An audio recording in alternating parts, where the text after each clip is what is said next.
This is Sonic, and this is Unleashed. So over the years, a lot of Sonic games has always shifted in terms of reception for a lot of fans. Whether it's games that people think they're a bit dated because of its products of its time, or games that people didn't really like when it first released but over the years came to really love it. But I feel like this statement is especially the case when it comes to Sonic Unleashed, especially with the latter half. Like, I can think of a lot of Sonic games that fall under this area. Like, I know a lot of people didn't really care too much of Sonic Riders because it wasn't as pick-up-and-play friendly compared to Mario Kart. But now these days, it's considered as one of the best Sonic spin-offs and honestly one of my favorite GameCube games of all time. Like, stuff like this happens all the time. Like, a lot of people didn't really care too much about Kid Icarus Uprising, for example. But now these days, it's a very common thing to see that game on a lot of people's top 10 3DS games. But as for Sonic Unleashed, well, when it first released it back in... Oh my god. But anyway, yeah, when this game came out back in 2008, a lot of people were very harsh on this game. As at the time, the last big Sonic game that released before this was Sonic 06, which turns... Dear God, okay, no more years. Anyway, this game killed Sonic's reputation at the time, that only now that Sonic basically got it back. And basically, because of this, everything that had Sonic's name on it was basically a punching bag.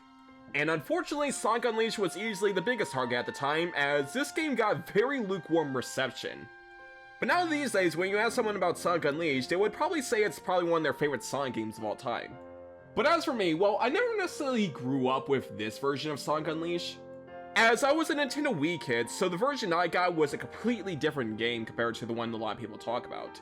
Honestly, I'll probably make a separate video on this one day, but for now I'm going to be focusing on the HD version, which I was able to play eventually as soon as I was able to get a PS3, and I played the everlasting hell of this game, as there were just so many things to do in this game. And at the time, it definitely felt like one of the last few Sonic games that had a truly big high production value. Like, after what happened with Sonic Unleashed, they really had to lock the fuck in with this game. But as for this video, I'm going to be doing something a bit different for this one. As usually when it comes to playing games for videos like this, I usually try to use the most official version, whether it's using an actual console or emulation. But this time around, I'm going to be recording this via the fan-made PC port of this game. As over the years, people really wanted this game to get re-released on modern consoles and PC. But since we were asking for this for so long that people just straight up decided to port it themselves. And frankly, playing through this game at a full 60 FPS is something else entirely. But with everything out of the way, let's get started. Now booting up the game, it plays this opening cutscene, and my lord, this intro looks freaking beautiful. Like, a lot of people always consider this as one of the best Sonic opening cutscenes of all time, and honestly, it definitely earns that reputation. Like, this generally feels like you're watching a big, high-production movie. As Sonic runs through Eggman's base, duking out with the big doctor, Eggman seemed to have the upper hand as he was able to capture Sonic with this giant robot, but he was able to burst out and go supersonic. It is honestly a sight to behold, especially the scene when Eggman and Sonic flies off with a bunch of ships exploding. But when Sonic got Eggman cornered, this is when the plot truly kicks in. As it turns out that Eggman had a trap for Sonic that not even Super Sonic can break out of. As what Eggman is truly after is the Chaos Emerald's energy, more specifically the negative energy, to power up his giant machine. And while Sonic is being painfully electrocuted, Eggman fires a giant laser beam down on Earth, causing the entire planet to shatter into pieces. Man, Eggman really did it this time. Like, one moment you're trying to build a giant amusement park that kills people, the next moment you literally split the whole planet apart. And the main reason why Eggman did this is because he's trying to awaken an evil demon within the Earth called Dark Gaia.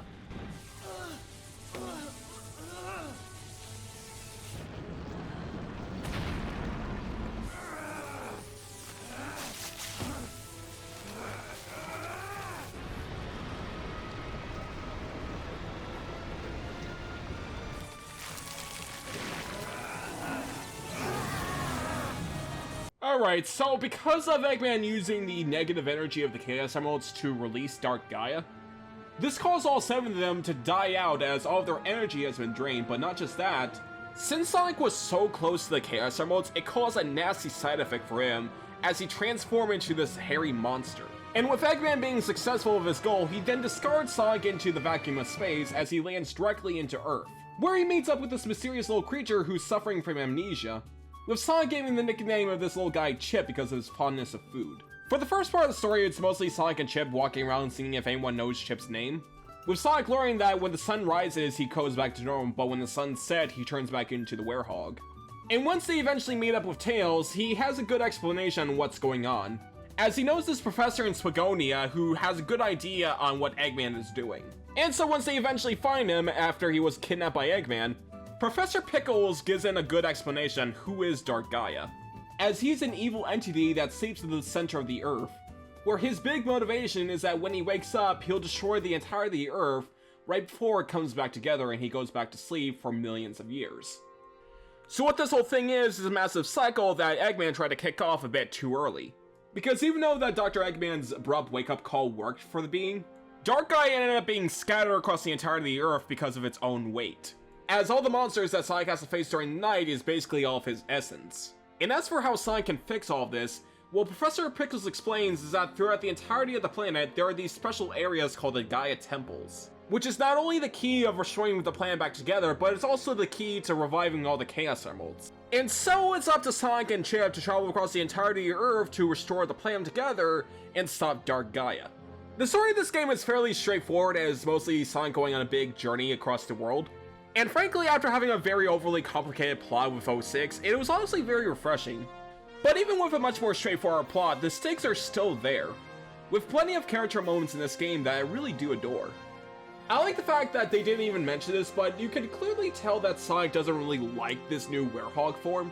Like when he first transformed back into the Werehog in Apatos, he mentions that he wants to be careful on who sees him like that. And then later on in the game when Amy shows up, usually Sonic is not having it with Amy's usual antics, where she constantly chases Sonic around and such. It's mostly just like a funny gag. However, Amy does not recognize Sonic in his Werehog appearance, which really bums Sonic out. And Chip's pep talk is not helping, because from Sonic's point of view, his appearance is now a giant hairy scary monster, even though that never really affected him mentally. And also, there are plenty of pretty funny moments in this game. Like, this game was the somewhat debut of Orbot, where in this game, he's mostly a smartass against Eggman, where he just calls out his incompetence. Like how the fact when he discarded Sonic, he also discarded the Chaos Emeralds, which were literally the key of stopping his plan. And as for Chip, honestly, I really like this old guy. I know some people will say that he is kind of annoying, and I kind of get that, but at the same time, I don't know, I do kind of find him pretty funny. We've got to go help that professor guy out, and fast! If he got kidnapped that long ago, he's got to be real hungry by now. And if I was that hungry, I don't know how long I would last. I'd rather be dead.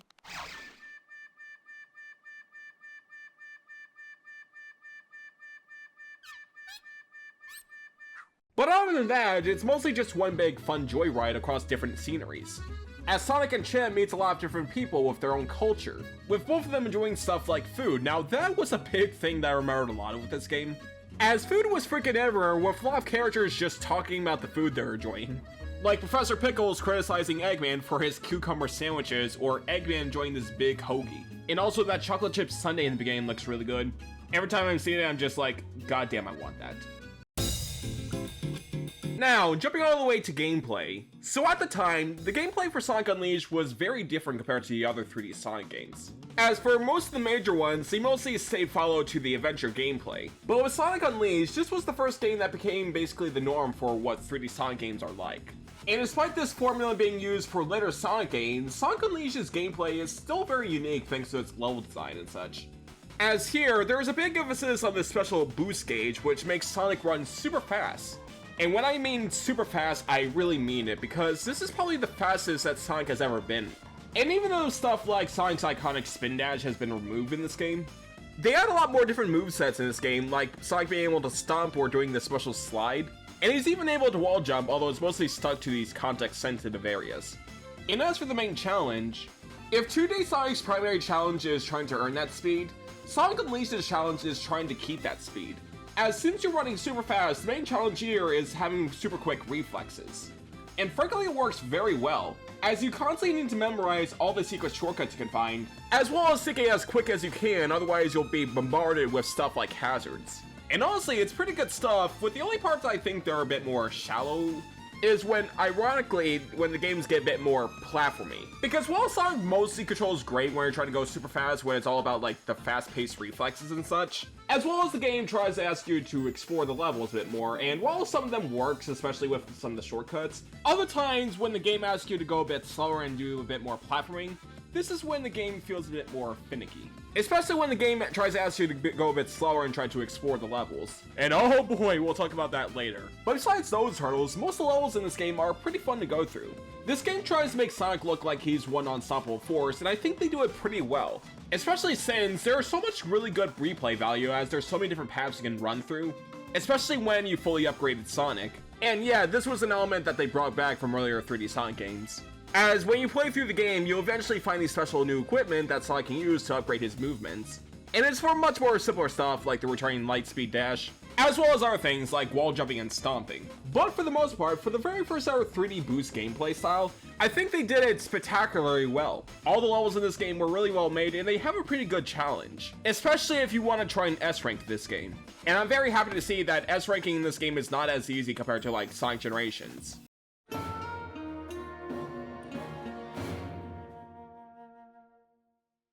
Alrighty, so for the boost gameplay I mentioned before, that was pretty good stuff, but that was only about like one half of what Sonic Unleashed is.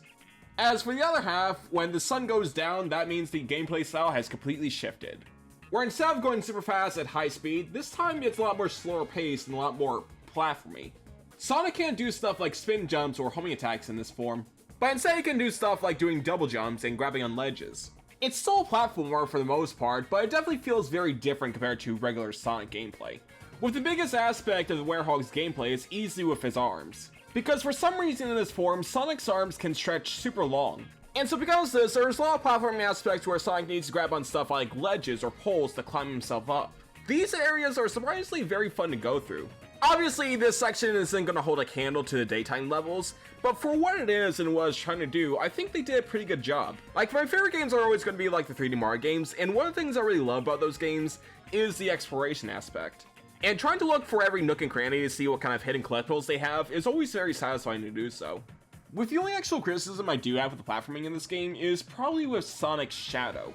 So usually when it comes to 3D platformers, there's always like this small hurdle when it comes to depth perception.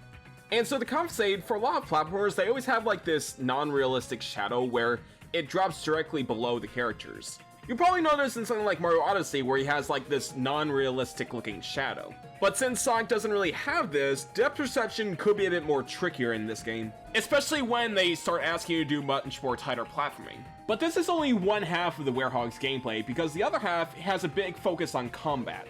Now when it comes to combat and platformers, this is always like slippery soap, because if it's done wrong, it causes the entire game to be a big pace breaker a lot of times. Especially with a lot more linear games where you have to duke it out against all the enemies before you can proceed. This was especially problematic in Pac-Man World 3 where the combat was fairly basic as it's mostly just you button mashing. This is why I prefer combat in something like Donkey Kong Bonanza or Sonic Frontiers, where even though the combat in these games are fairly simple as well, they're mostly used for a lot more optional things just to get like goodies and such. But luckily Sonic Unleashed does combat fairly well, where instead of it being just like a basic beat 'em up, it's more so like a hack and slash. As Sonic uses his claws to slash through enemies, and honestly it is very satisfying to do so. As surprisingly there are so many different kind of moves that Sonic can use during combat. Like you can grab onto an enemy, throw him, or slam them around. Plus, there's also this cool QTE you can do where it has a bit of a risk and reward system, where if you pull it off correctly you can kill the enemy instantly, but if you mess up it will cause the enemy's health to fill up a bit. And also, the more that the enemy's health is filled, the much more harder the QTE will be. And there's nothing more satisfying of taking down one of the much more giant enemies in this game. Especially since taking him down gives you a huge chunk of experience points. Alright, this is another aspect of Sonic Unleashed, as they also included some RPG elements. As throughout the game, you can actually upgrade the Hedgehog and the Werehog, so they can be a lot more stronger, like in the daytime Sonic's boost gauge will fill up a lot more. But it's clear that they really want you to try and upgrade all you can with the Werehog. And all I can say is that please, for the love of God, we're trying to upgrade, focus all you can on upgrading combat, as upgrading this allows Sonic to do a lot more combat moves. I did say playing through the combat section of this game is moderately fun, but honestly fully upgrading is something else entirely. But overall, the Werehog section of this game is fairly solid. While sometimes leveling these areas can be fairly long, I never really got bored going through them because there are so many different secrets and nook and crannies to find and discover. And unironically, there is one aspect I do think the Werehog does a lot better than the Hedgehog, is probably with the bosses, and not to say like the daytime areas have like bad bosses. Like they're mostly solid, but my main problem is like they kind of blend in, especially with the first and third one. But I easily prefer the Werehog bosses because there's a lot more different kind of things you have to do with each one of them. Like in Chunun, you're fighting this fire phoenix, but you can't just simply go against him head on because he's on fire, so the only way to do so is splashing water on him. Doubly so for something like the ice boss fight, where you have to freeze the worms before going into the core. And I love how very aggressive Sonic is with these boss fights. Like with one of them, he just straight up howl like a wolf, and another one, he made this hilarious quip. I know little girls who are better with a hammer than you. Well, one anyway.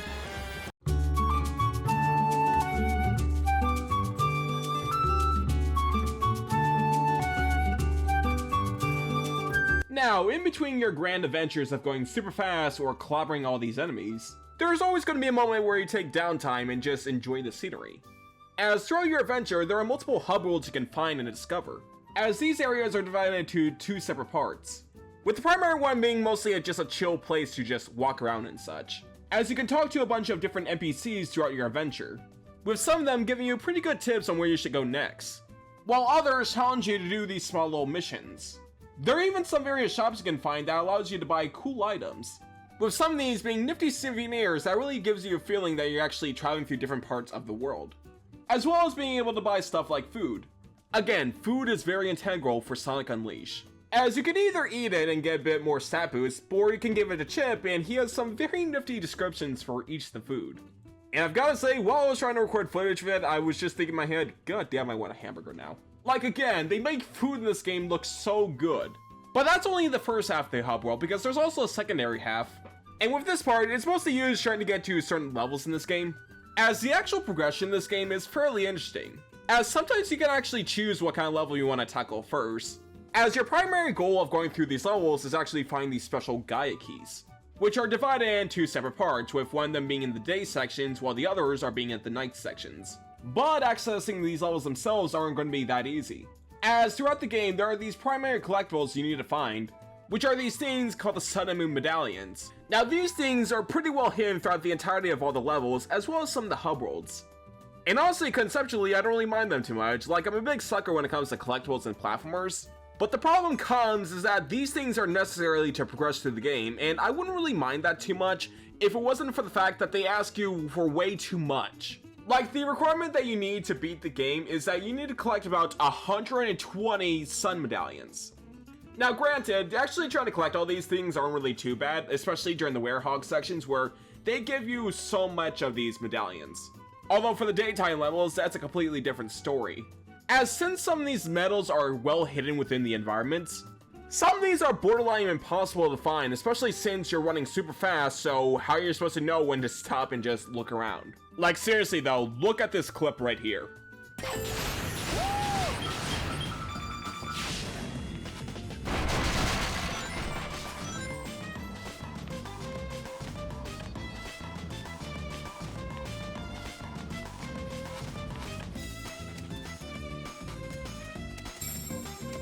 Some of y'all probably didn't realize that was there.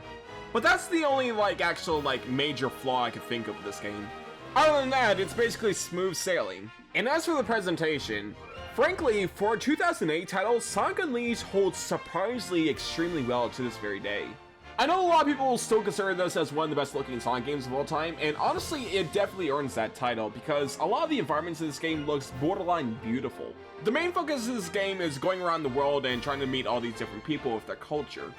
And I love how despite all these being fictional, you can clearly tell which ones are inspired by actual real-life locations. And because of this setting and theming, it really makes this game stick out, especially compared to the other Sonic games. I especially love how the Werehog looks in this game. Surprisingly, all these years later, the fur effects for the Werehog still looks pretty good, like, just look at him. He's so fluffy. The lighting in this game is also pretty phenomenal, especially when you're racing through Habitat, which is easily the most graphically intensive level in this entire game. Which, funniest thing, I should also address this elephant in the room. Since I'm playing this on PC, everything runs at a smooth 60 FPS. But on original consoles, this game chugs a lot, especially on the PS3. And that's especially the case with the final area of this game, where you can clearly tell that the PS3 is struggling to render all of this. These systems did their best, but they clearly didn't have that fast processing power. And the music in this game is also pretty phenomenal, honestly a top 5 for the Sonic series in general. Like, the title screen alone is probably one of my favorite Sonic songs of all time. And Endless Possibilities is also a pretty good jam. And I also love how the soundtrack has a big emphasis on contrast, where all the daytime music in this game has a very upbeat tune, while the nighttime areas have a very relaxing vibe. Well, if you can actually hear the nighttime levels.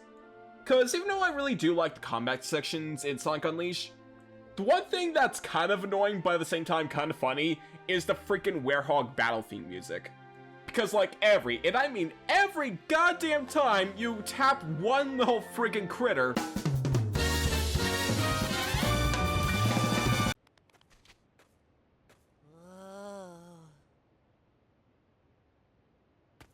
What's wrong, buddy? Huh? Oh, right. I'm just scared. Scared? It's just another old temple. It doesn't look like there's anyone around either. That's not what I mean. That's not... Never mind. I'm fine. Let's go. Alrighty, so to finally wrap things up with this game, after going through the pre-ultimate level with Jungle Joyride, Sonic and Chip eventually finds himself in the 6th temple. And while Sonic is restoring the 6th Chaos Emerald, Chip was looking around with one of the mirrors when it suddenly consumes him, as he then absorbs this mysterious light, and when it comes out, he tells Sonic that he remembers everything now. Which leads to this, honestly very well and earnest talk.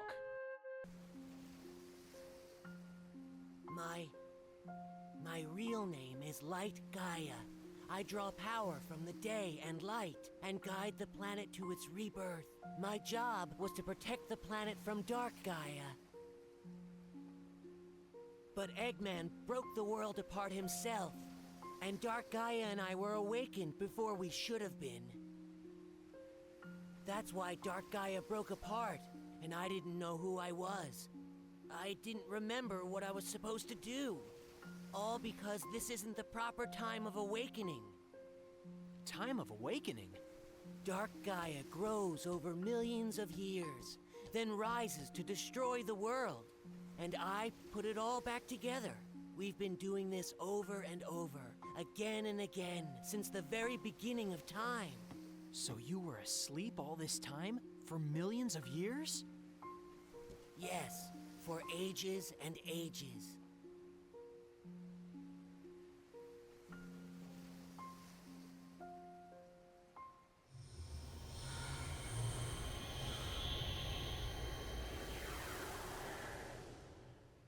I bet it's thanks to you.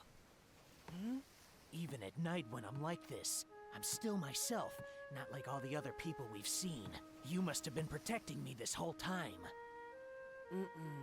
I haven't done anything, Sonic. You're the reason you haven't changed at all. You're too strong to lose yourself. I'm the reason? Yeah, you never doubt yourself, no matter what. You never give in to the night or the darkness inside your heart.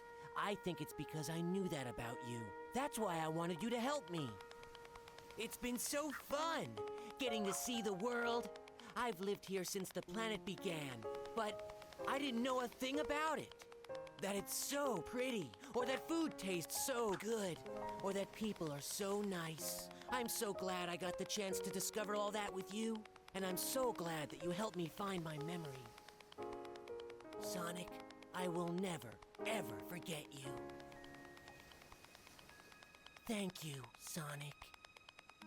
Goodbye, friend. Hey! Whoa, what? Where do you think you're off to all by yourself? What? But my memory is back now, and... well, from here on out, it's my responsibility, so, I mean, there's no reason for you to come along, so I should just... Do I need a reason to want to help out a friend? Thanks, Sonic.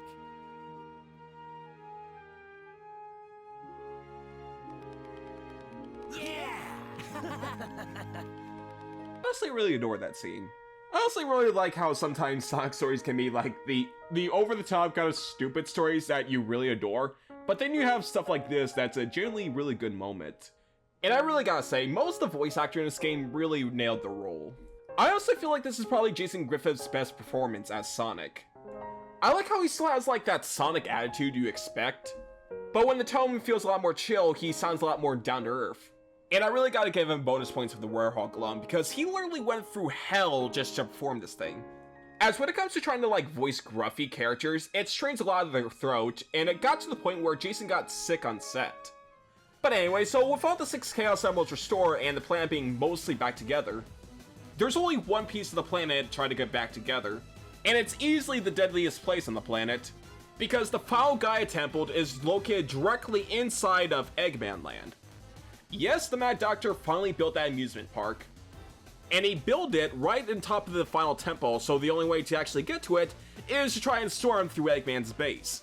And my lord, this place is a literal gauntlet. As if you ask anyone what is the hardest level in Sonic Unleashed, they would easily mention Eggmanland, as this one level was easily the hardest final level in any Sonic game period. As you really need to keep on your toes when going through this place, because it throws everything at you. This is also the only level where you switch to the Hedgehog and the Werehog in between, so it's definitely a place that's a gauntlet on both sides of the gameplay. But I will say, it is very satisfying to actually beat through this level, especially if you get an S rank. Like, I think the average playthrough of this level for an average person is probably going to be like 30 to 40 minutes, but I was able to get this around 20 minutes. But anyway, so Sonic and Chip finally planted the final emerald onto the temple.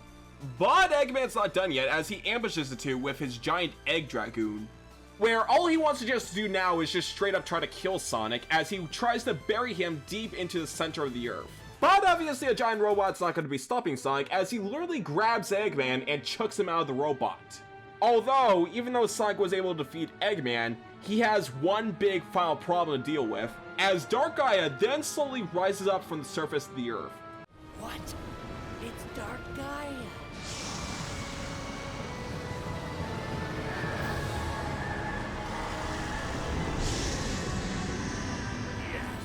Yes, Dark Gaia, crush this insolent little hedgehog! Kick him to the outer limits of space!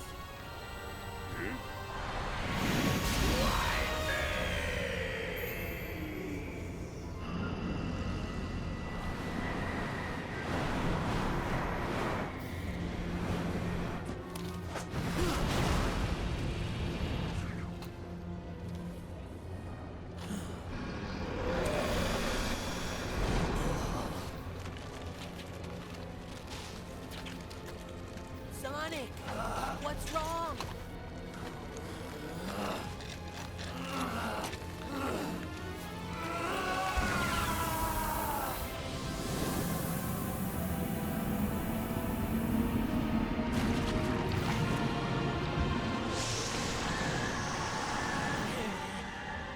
Sonic, you've got to get up.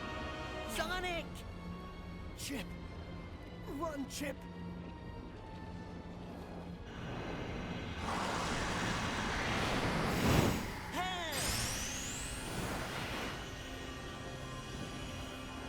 Seven lights of the earth rekindled.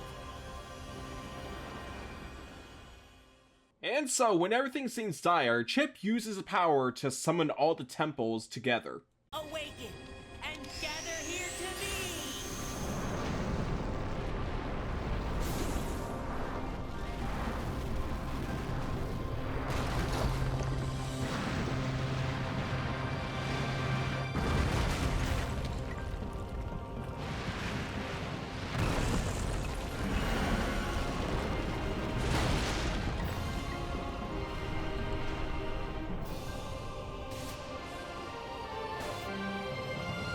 And with all the 7 temples combined, Chip was able to give Sonic a bit of an upper hand, as the first phase of the final boss begins. As this part is divided into 2 separate sections, with the first part is that you're controlling the Colossus as he flies directly to Dark Gaia. Now this is probably the weakest part of the final boss for me, because I feel like the controls for the Colossus is a bit too finicky, especially when you're trying to punch the debris so you don't get damage. But the Sonic section of this boss is where it's at, where there's 3 sections where you need to race to the end goal under a strict time limit, as Sonic needs to literally punch Dark Gaia's eye out. And I like the final section where Sonic just has this grin when he tries to do the final blow. But anyway, so with the first phase done, it seems like Dark Gaia is weakened, only for it to suddenly grow in power where it spreads its darkness across the entirety of the Earth. And then after that, he then transforms into a much more horrific beast. And I've gotta say, my lord, this is probably the nastiest Sonic cutscene I've seen. Like, this is just straight up body horror. But with the entire planet in line, there's only one thing for Sonic to do.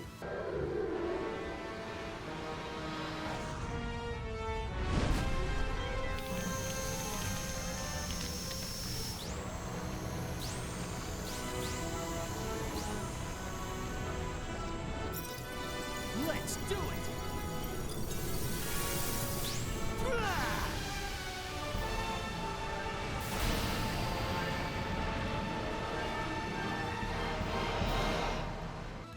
And so it's now time for the true final boss, as Super Sonic then tries to fight Dark Gaia once and for all. Now this Super Sonic is a bit more unique compared to the other ones, because this time around, Super Sonic actually has a health bar, as his main primary goal is trying to take out the snakes that's creating this force field. With the main primary challenge is trying to take them all down as fast as you can, because even though that Sonic does have a health bar, there's still a bit of a time limit in this game, just like the other Super Sonic boss fights. As the Colossus himself has a health bar and it'll slowly deplete as he's fighting Dark Gaia in the inside. And so once you actually was able to defeat the force field, it's time to defeat the evil entity as you do a bunch of QTEs. And my lord, they did not have to go this hard with the cinematography. Like I'm telling ya, unironically, this game has probably the highest production value I've seen in a Sonic game. And once Sonic is able to do the final blow, the day is saved as Dark Gaia has been sealed back into the surface of the Earth. But unfortunately, since Chip is basically the opposite of Dark Gaia, he needs to stay in the planet core, and so with one final goodbye, he chucks Sonic up into the surface, where he lands directly where he started and then... Huh?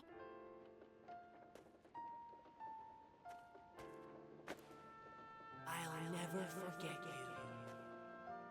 I'll be here by you, always.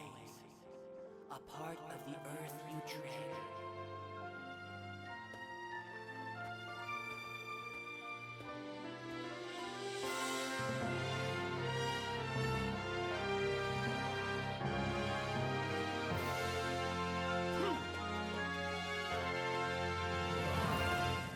And that concludes Sonic Unleashed, and final verdict?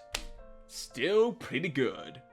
Now when it comes to like most Sonic games, they're always mostly very suggestive, but for my personal opinion, I definitely think Sonic Unleashed holds up to this very day. And thanks to this new PC port, I feel like this made this game truly shine, as it mostly removes all the stuff like performance issues and gives you a cool locked 60 FPS, and it really just shows you how well made this game really was. Like, this game is not going to be for everyone. Like, I wouldn't blame you if you don't like the Werehog, for example. But for me personally, this game truly scratched that itch on what I really like about Sonic. Really fun and arcadey replayability. A stupid side mode that no one asked, but hey, it's still pretty fun to go through. A very nice and fun adventure with a lot of cool characters to meet. And a soundtrack that really doesn't feel like any other Sonic game. Like, I tell ya, every time I hear the title screen, I just feel very happy. And it was kind of a shame that this game didn't get the notoriety when it first released. But I'm happy that over the years, most people can agree that this is easily one of the best Sonic games ever released. And this game is easily a top 5 for me, far none. And honestly, even though we got this cool fan-made port, I'd honestly be down if Sega officially re-released this game. Especially if it's on the Nintendo Switch too, because playing through this game at a full-on 60 FPS in 4K, that would be freaking incredible. But honestly, if we never got that, I'm so glad at the very least we have an easy, accessible way to play this game now. Even if it's not something official. But whatever in stores for this game alone in the future, I'm very curious on. Especially since it feels like Sega is really pandering with Unleashed as of late, especially with the new Crossworlds game. So who knows, maybe we'll actually get a port one day. But that'll do for today, so thank you for watching and I'll see you later. Bye bye!